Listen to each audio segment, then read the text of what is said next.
Bienvenidos de nuevo a Vida Sana, amigas y amigos. Hoy, viernes, de 7 a 8, como todos los viernes, aquí en Canal 4 TV en Telde, lluviosa y fría tarde hoy. Estamos hablando de salud. Hoy nos acompaña Elena Dorta, especialista en microbiología y especialista, trabaja en el Servicio de Medicina Preventiva y Salud Pública del Hospital Universitario Insular. Estamos hablando de prevención de la enfermedad y de promocionar la salud.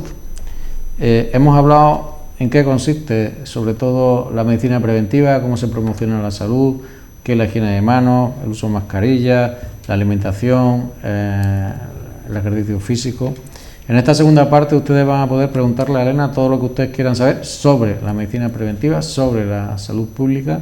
Tendrán los micrófonos abiertos, ahí aparece el teléfono en pantalla donde ustedes pueden llamar. Si no quieren entrar en directo, pues pueden dejar la pregunta y nosotros se la pasaremos a Elena para que ella, si puede contestarla, la conteste. Estamos hablando antes de la promoción de la salud en escuelas, a nivel de atención primaria. Yo recuerdo alguien propuso, no voy a decir dónde, aquí en Telde, hacer un programa de salud en un barrio de Telde, y a mí no me parecía correcto, porque cuando tú promocionas la salud tienes que ver el ambiente que hay, en la situación social de esa zona, hacerlo en un barrio grande que tiene muchos problemas, a veces no son muy eficientes. Tú puedes promocionar la salud para riesgo vascular, pero lo que no puedes decir a la gente es que coma fruta y verduras del día, pescado del día, carne buena, si luego no tienen trabajo y no pueden comprarlo. Eso no tiene mucho sentido, ¿vale? O sea que a veces promocionar la salud tienes un poco que adecuarlo a la situación social, lo que estábamos hablando antes, de la zona y de la situación social de una ciudad o de un barrio o de una zona. Vamos a ir a hablar de algo más cotidiano para ella, cotidiano para mí, pero a lo mejor que ustedes no conocen de forma habitual. Cuando yo cojo una infección, una neumonía, estoy en mi casa y tengo una neumonía y acabo en el hospital, nosotros hablamos de neumonías que se adquieren fuera, en la comunidad. Pero hay otras infecciones que se llaman infecciones nosocomiales. ¿Qué son las infecciones nosocomiales? Las infecciones nosocomiales, bueno, son aquellas que adquiere el paciente durante su ingreso. Estamos hablando de infecciones, con lo cual algunas tienen un periodo de incubación, entonces quiere decir que el periodo de incubación ha ocurrido, el periodo de incubación y la enfermedad ha ocurrido después que el paciente está ingresado, no antes. Generalmente cuando hablamos a nivel de epidemiología decimos 48 horas después del ingreso hospitalario, pero eso es, por ejemplo, adquiriendo una determinada bacteria.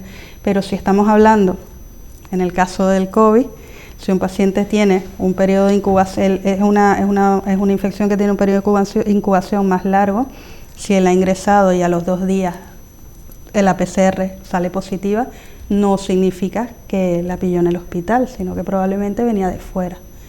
Entonces hay que diferenciar lo que es una infección vírica, con, por ejemplo, la varicela, la gripe, el coronavirus, de una infección bacteriana, en este caso producida por bacterias generalmente multiresistentes. Eso significa que son resistentes a los antibióticos, muy resistentes a los antibióticos que conocemos, y ahí es donde las clasificamos como adquiridas en el ámbito sanitario. O sea, las infecciones nosocomiales son infecciones que se cogen en el hospital. Efectivamente. Pero yo puedo traer una infección de casa y aparece en el hospital, entonces ya no hablamos de nosocomial porque me la traje de casa. Sí. Y al revés, puede ser que a mí me den el alta y aparezca una infección en casa y es una infección nosocomial porque la cogí mientras estabas ingresado. Exactamente. Es importante que sepan que las infecciones adquiridas en la comunidad, o sea, las infecciones que yo puedo coger en casa, son muy diferentes a las infecciones, tanto en etiología, o sea, en qué bacterias actualmente son, y que nosotros somos mucho más agresivos las infecciones nosocomiales porque son más graves.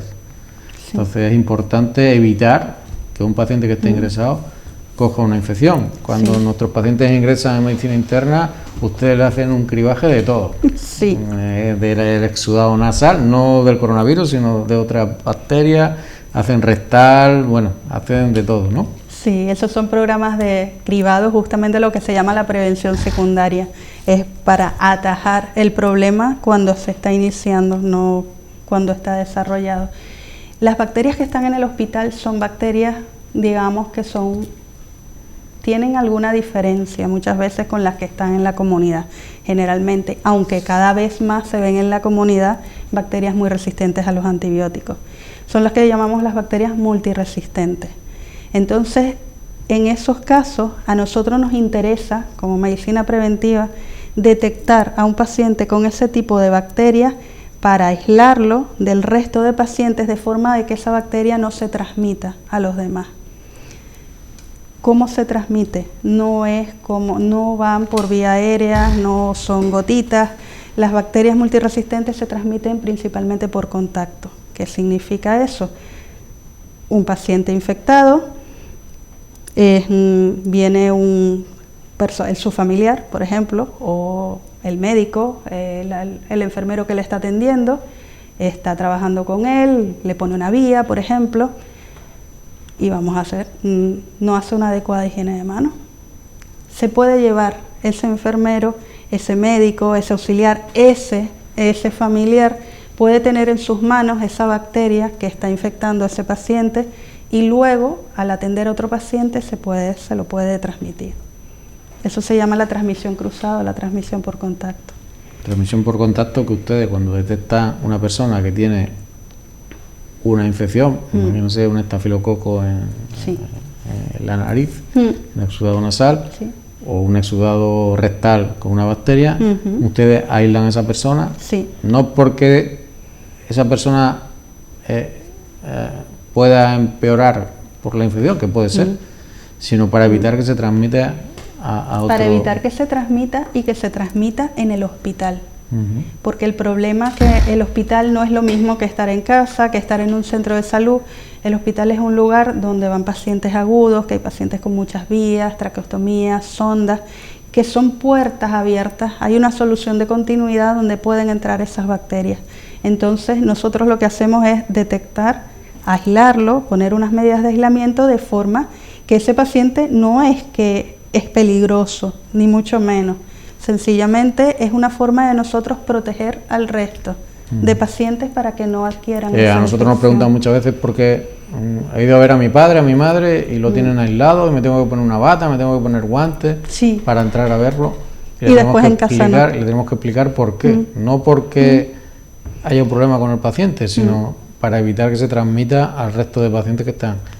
Y muchas veces les damos el alta y nos preguntan, pero si aquí estaba así, ¿por qué le va a dar usted el alta? ¿Y en mi casa qué hago? ¿En casa qué pasa? Sí, eso es algo que de verdad genera muchísima incertidumbre en los pacientes, porque es lógico. Yo también si no conozco o no domino el tema, me lo preguntaría. Vamos a ver, te pones guantes, batas, una parafernalia completa para ver a mi padre, y luego en mi casa, ¿qué hago yo? Tengo niños pequeños, o la abuela también está inmunodeprimida, malita. Entonces es diferente completamente el ámbito sanitario, un hospital, a estar en casa. Realmente nosotros en un hospital lo que nos interesa es proteger a un grupo completo. Entonces no es lo mismo estar en casa donde las condiciones son completamente distintas, no hay una presión epidemiológica de bacterias multiresistentes, a estar en un centro donde hay muchos pacientes ingresados y muy vulnerables. Yo creo, es mi opinión personal, que muchas de las resistencias de las bacterias las hemos provocado nosotros, los médicos, por el uso inadecuado de antibióticos. Eso es así. Yo esta mañana he visto una paciente con una pseudomonas, es resistente a todo, menos a un antibiótico. Si ese antibiótico se me hace resistente, no tengo nada para tratarla. Efectivamente, ese es el gran problema que se está viendo ahora. De hecho, lo llaman también la nueva pandemia. Se habla que dentro de 20 a 30 años las muertes por infecciones causadas por microorganismos multiresistentes van a superar a los accidentes de tráfico y a las muertes por cáncer. Eso tú lo miras y es demencial. Es volver a la medicina del siglo pasado. Es operar a alguien de una cadera y de repente que muera por la operación va genial, y de repente muera por una infección que no tienes, como evidentemente dices, no tienes los medios para curarla. ¿La hemos provocado nosotros? En parte sí. Los médicos no, es algo, digamos, si vamos a hablar de culpables, que no me gusta, pero los factores son muchos. Primero, es verdad, el abuso del antibiótico, sobre todo a nivel de atención primaria, que generalmente, sin echarles la culpa a ellos, no estamos diciendo, pero es una política, es muy normal ante un niño con fiebre, dolor de garganta, tos, pensar inmediatamente en una bacteria y no en una causa vírica que no necesita ser tratada con antibióticos. Antes la gente se automedicaba mucho, eso también es un factor de riesgo importante y no se toma en cuenta. Ahora no, tú no puedes ir a una farmacia y pedir un Clamoxil, pero tú recuerdas esa época que antes me duele la garganta y me tomo un Clamoxil. Y la otra parte que no podemos controlar nosotros y también forma parte de la salud pública, pero estamos hablando de veterinaria, es el uso de antibióticos en la ganadería. Hemos llegado a poner quinolona, que tú sabes cómo fomentan la multiresistencia, ese tipo de bacterias, para prevenir y sobre todo para engordar ganados y pollos. Entonces, la ganadería también ha fomentado muchísimo la aparición de la multiresistencia. Respecto a este tema, yo tengo mi opinión personal. Aparte de que usamos nosotros los médicos, a veces, de forma inadecuada, me refiero a tratar infecciones que no son por bacterias, tratarlo con antibióticos. Sí. No conocer dónde trabajas, el sitio donde trabajas, la zona donde trabajas, el lugar donde trabajas, pues si trabajas en Telde, si trabajas en Las Palmas, no conocer qué tipo de bacterias tenemos y qué sensibilidad tienen a los antibióticos. A veces ponemos, como yo digo, matamos moscas a cañonazos. A cañonazos, sí. O sea, para una bacteria que es sensible a un antibiótico facilito y tal, le damos el antibiótico más fuerte que tenemos para que acabar antes con ella, y lo único que estamos haciendo es crear resistencia. Y luego hay otra cosa muy importante. Nosotros en el hospital invadimos a los pacientes con todo. O sea, entras por la puerta, te ponen una vía, una sonda por la nariz, una sonda vesical, o sea, los agredimos. Sí. Y eso lleva a provocar más infecciones, ¿no? Efectivamente. Eso, por hablarlo así, genera soluciones de continuidad donde las bacterias oportunistas, que se les llama, pueden entrar y hacer daño en un organismo debilitado. Ya de por sí está inmunodeprimido, debilitado por toda la medicación o todo el tratamiento que se le está haciendo, más su patología previa, ¿no? Los estudiantes de medicina o los residentes que yo tengo siempre me dicen lo mismo, ¿no? O sea, lo primero que ves cuando ves un paciente siempre vas a mirar la sonda vesical. Digo, sí, si es necesaria la tengo y si no es necesaria, pues se la quito. Porque lo único que hace es provocar infecciones. Exactamente. Entonces, si es necesario tener un paciente sondado, sí, pero y ellos han hecho programas en el hospital sobre el uso de sondas vesicales para evitar infecciones, ¿no? Sí, es uno de los programas también de medicina preventiva, infección del tracto urinario cero, que se llama. Son muchos programas para abordar infecciones concretas que son muy frecuentes en el hospital. ¿Qué ocurre con una infección hospitalaria? Que te alarga la estancia del paciente, aumenta, hablamos de coste nuevamente, el coste económico, pero también es el coste humano. Está mal. Nosotros hemos tenido infecciones por bichos rarísimos, Acinetobacter baumannii, Klebsiella oryza. Bueno, yo viví hace un montón de años en el Sabinal, que ya está cerrado, epidemias de sarna, o sea, infecciones que no afectan solamente a un paciente, sino que afectan a muchos pacientes, y que esas infecciones pueden provocar la muerte de un paciente, y si tú no los aíslas pueden transmitirse a otro paciente, ¿no? Efectivamente. Entonces, por eso mucha gente cuando va al hospital pues ve a su familiar aislado, le ponen batas a la entrada, le ponen guantes, uso de bata, uso de guantes, y la gente se asusta un poquito. Se asusta, ¿no? Se escandaliza, pero realmente es algo que lo que está haciendo es proteger a su familiar y proteger también al familiar, al paciente, a los familiares ya me enredé, a los otros pacientes. Sí. Todo el mundo ha oído durante la pandemia del coronavirus. Al principio no teníamos EPI, ahora sí tenemos EPIs. ¿Qué son los EPIs? El EPI es un equipo de protección individual, así son las siglas. Es el equipo, digamos, las precauciones que tiene que tomar el personal sanitario a la hora de atender a un paciente. Entonces se divide mucho por precauciones estándar, que son las medidas básicas que hay que tomar a la hora de atender a un paciente, porque el personal sanitario tiene el deber de cuidarse a sí mismo también, porque no solamente es prestar ayuda, sino que también tiene que ayudarse. Entonces, las precauciones estándar, la higiene de manos, el uso de guantes a la hora de trabajar con fluidos. Y luego tenemos la mascarilla quirúrgica, por ejemplo, cuando estamos viendo un paciente con gripe, ¿vale? Y luego tenemos el equipo de protección individual de acuerdo a cada situación. Si es una transmisión o una enfermedad que se transmite por contacto, o por vía respiratoria, o por gotitas. Entonces, el EPI varía de acuerdo a la enfermedad o a la infección, por decirlo así, y su mecanismo de transmisión. Es la forma que tenemos de protegernos y también proteger al paciente. Nosotros cuando estamos en la planta, pues vamos a entrar en una habitación y nos vemos un cartel puesto ahí grandote que dice aislamiento por gota, sí, o aislamiento de contacto. Exacto. Porque ya sabemos, aislamiento de contacto, porque tienes que poner guantes, una bata, aislamiento por gota. Pues bueno, tienes que entrar con mascarilla, tienes que tener otra serie de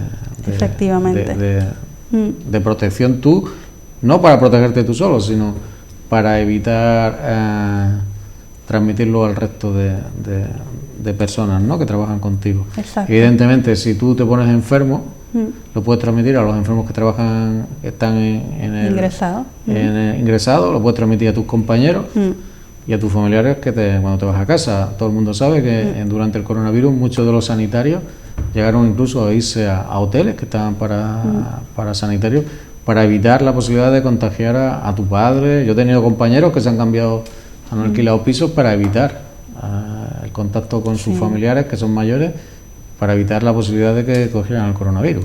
Exactamente, eso ocurre ahora con el coronavirus y todos los años, tú y yo sabemos, ocurre con la gripe.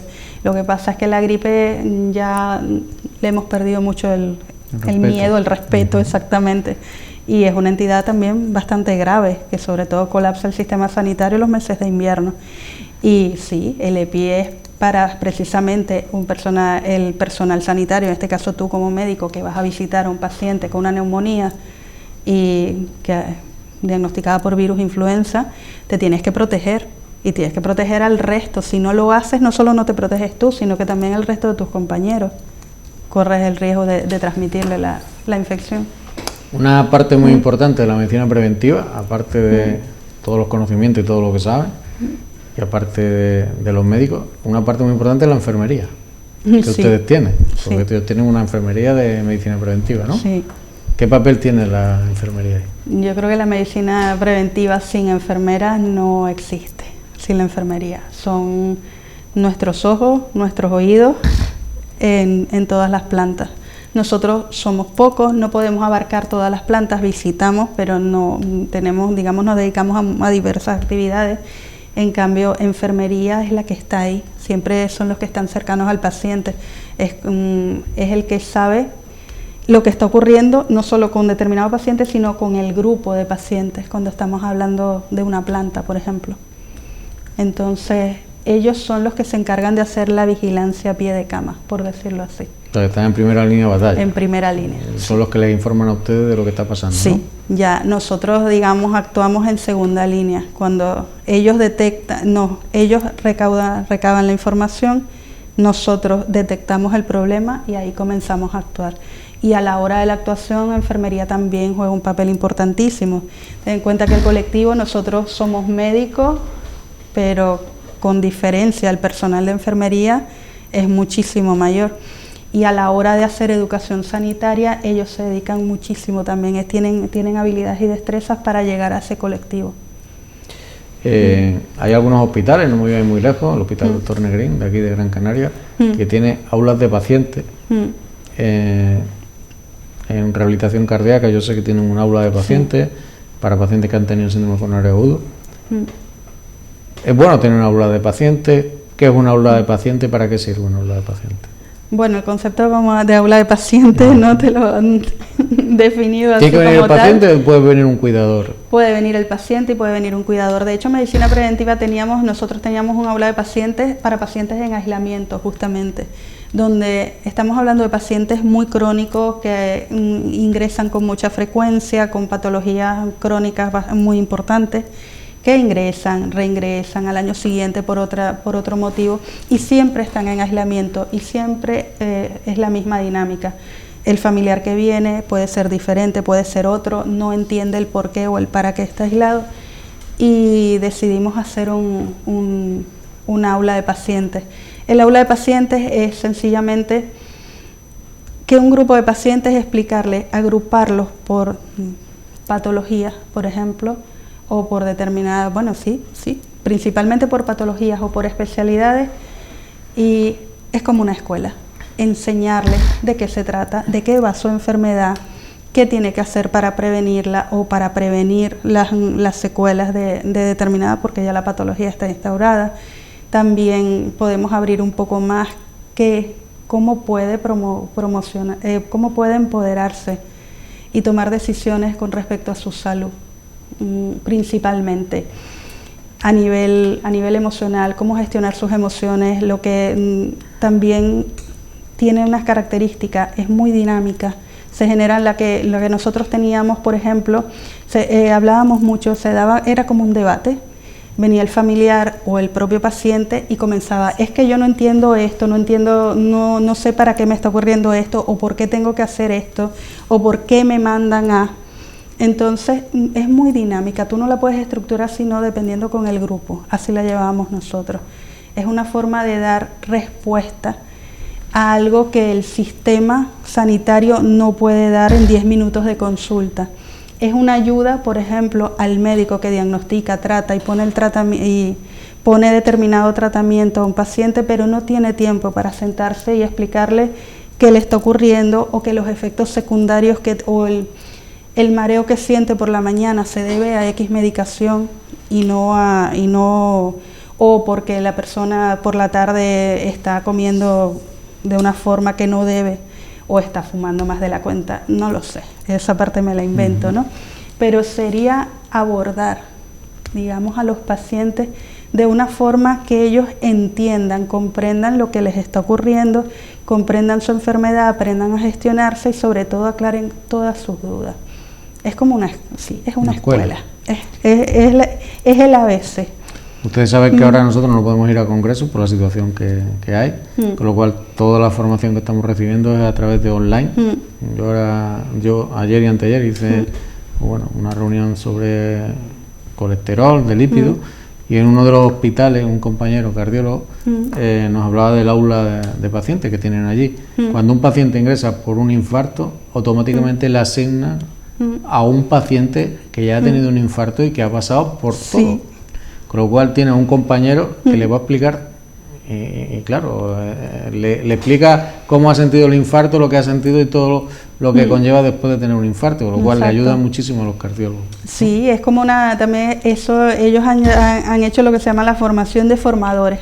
Han formado a determinados, pacientes que tienen unas características que son muy dinámicos, les gusta interactuar, gente que les gusta colaborar y se les da muy bien. Yo conocí también en el Hospital Insular también se está intentando trabajar de esa forma. Mi madre me tiene la cabeza loca preguntándome si se tiene que vacunar de la gripe. ¿Se tiene que vacunar de la gripe? Tienen miedo porque... ¿Y la gripe? ¿Y qué pasa con la del coronavirus? ¿Y me tengo que vacunar? Si te vas a vacunar todos los años, ¿por qué no te vas a vacunar este año, no? ¿Se tiene que vacunar la gente de la gripe? Los que se tienen que vacunar. Los que se tienen que vacunar está recomendado, si bien estamos hablando de mayores, principalmente mayores de 65 años y pacientes crónicos con factores de riesgo. La gripe de por sí es una infección vírica que ha dado toda la vida, es lo que piensa la mayoría de la gente. Y sí, la mayoría tenemos un sistema inmunológico que afortunadamente nos permite pasarla sin ningún problema.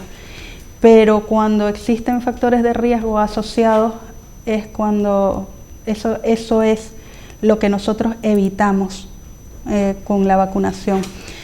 Si bien no te va a evitar que adquieras la infección muchas veces, no adquieras el virus, lo que va a hacer es que disminuye sobre todo las complicaciones, sobre todo las neumonías.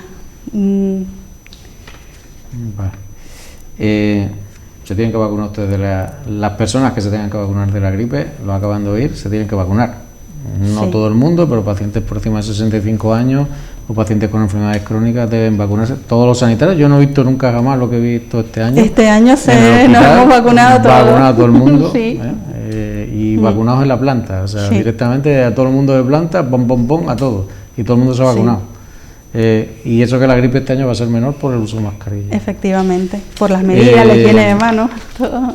Hemos hablado con Elena Dorta, especialista en microbiología que trabaja en el Servicio de Medicina Preventiva del Hospital Insular, sobre qué es la medicina preventiva, cuáles son las funciones, qué es la promoción de salud, cómo se hace un proyecto de promocionar la salud, tanto en alimentación, ejercicio físico, prevenir accidentes, qué es la higiene de manos, qué es los EPIs, qué son las infecciones provocadas en el hospital, las infecciones nosocomiales, por qué ellos aíslan pacientes para evitar que se transmita la enfermedad a otros pacientes que estén ingresados, la importancia de la enfermería en medicina preventiva y, muy importante este año, no este año, sino todos los años, que las personas que se tienen que vacunar, bien de la gripe o también del neumococo, que no hemos hablado, pues se tienen que vacunar. Por último, darle las gracias en un puente y en una tarde tan lluviosa a Elena por venir a explicarnos cosas y que la medicina preventiva sea conocida por todo el público, que es una gran desconocida, no para nosotros que estamos en el hospital, pero sí para la mayoría del público. Gracias por venir. Muchas gracias. Gracias a ti por invitarme. explicarnos todas estas cosas tan importantes. Gracias a ustedes por estar ahí y vernos todos los viernes.